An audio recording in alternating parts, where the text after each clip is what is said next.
Chair recognizes now Mr. Gaetz for his 5 minutes of questions. Madam Deputy Mayor, are people more or less safe this year compared to last year in Washington, D.C.? Sorry, I can't say whether they're more or less safe. I can say that crime is up, and so long as anyone doesn't feel safe, then that's an issue for us. Would higher crime rates be one of the more important indicators as to whether or not people are more or less safe? It would be an indicator as to whether or not people feel more or less safe.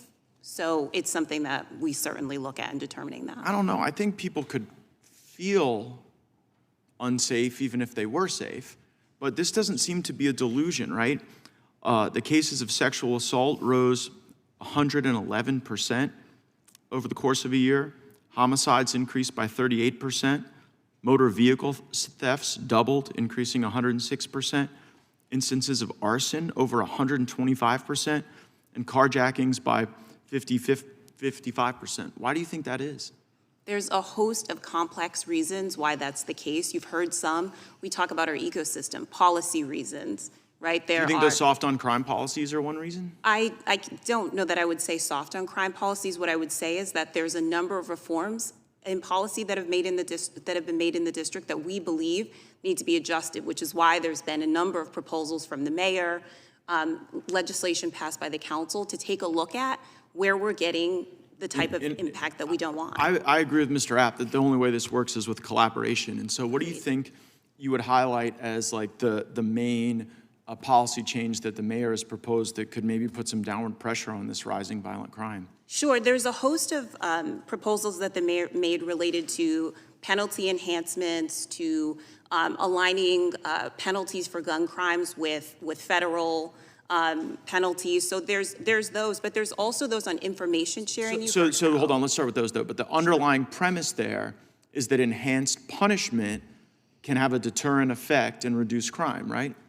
We absolutely agree with that, yes. That accountability is an important part of crime deterrent. And I'm definitely not blaming you for this because it's not your job, but when we look at the fact that the prosecutor over the DC area has doubled their declinations, like from your standpoint on the front lines in city government, do you think that doubling the number of declinations goes in the right direction or the wrong direction? I would say that what we believe is that if MPD has made arrests, that people need to be held appropriately accountable. We always maintain that, Mayor Bowser. But like it seems like the underlying premise of appropriately accountable is to have penalty enhancements. That it's not as if you think people are being held too accountable, it's that they're not being held accountable enough, right? There absolutely needs to be accountability for those who engage in violent crime. I think Ms. Richards would probably agree with that. Your testimony was harrowing, but it could really concern me that people might not be willing to do these life-saving, critically important jobs like firefighting and EMS if they feel like they're going into a war zone. You gave testimony about what it was like to wait on police as you're trying to save people's lives and help them. Is there anything you'd like to add to that?